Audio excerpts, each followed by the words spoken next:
All right, folks, so here's a good one. Customer reaches out to me and says, hey, can you take a look at my car? My AC is not working. They quoted me, I think it was like $2,000 or $3,000 for compressor, Freon, all that type of stuff, which I don't know if that's good or bad. I don't know the pricing of parts or anything for this vehicle, but still, a second opinion is key. So now the customer states that the AC won't turn on, compressor, the heat's running all the time. So I started taking a look at it. Can you see what's wrong? Yeah. I don't know how that shop diagnosed that as the compressor being bad or anything like that, but the button is broke.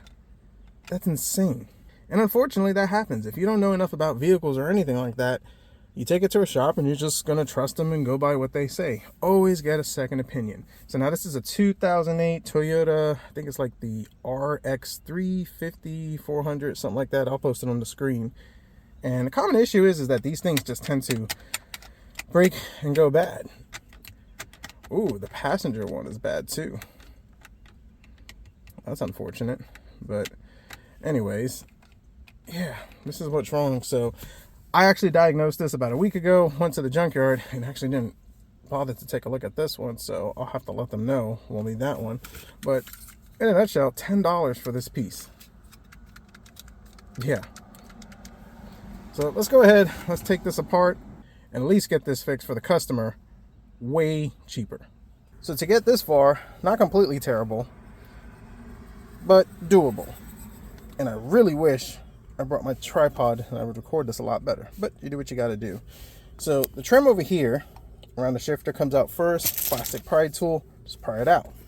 Once that comes out, then you have this trim right over here that goes off the top, pry that out. Then there's 4 bolts that hold this in place, that holds the radio. You got 2 right over here, 1 and 2. 2 right over here, which you got to kind of angle up to get it. Tool I recommend, magnet. That way if you lose it, you can fish it out. Also, these are 10 millimeters. Once you get these done, you have up here on the display a 10 over here and a 10 over here. This 10 is missing, so obviously somebody's been here before. And once you take that out, if I am not mistaken,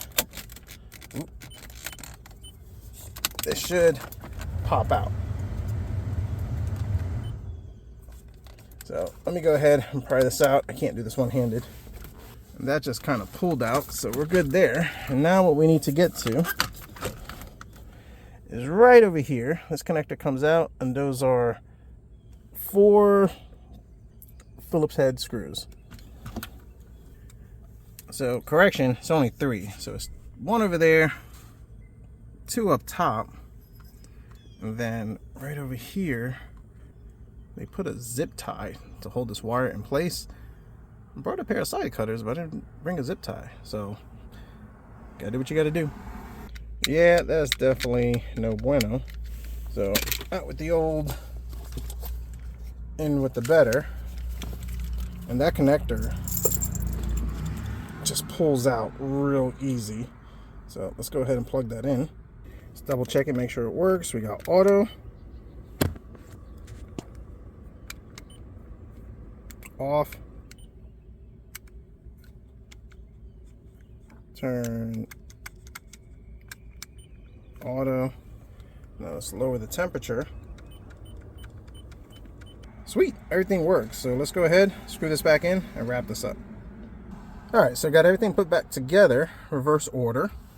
The screen, 2 bolts underneath, radio, the 4 bolts, 2 up this way, 2 that way, this, then this.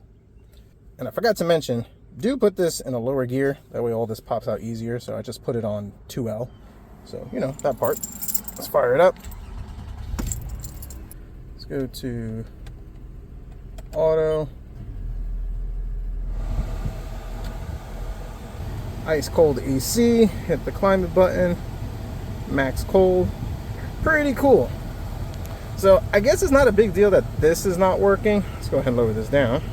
Yeah, I guess it's not a big deal that this is not working. This is just so the passenger could have their own temperature feel. If they don't like the temperature of the driver, whatever, it is what it is. I I'll let them know, and if they want me to go find another one at the junkyard next time at the junkyard, I'll grab one. But same issue. But the good news is climate, this works. We could put the heat up, AC low,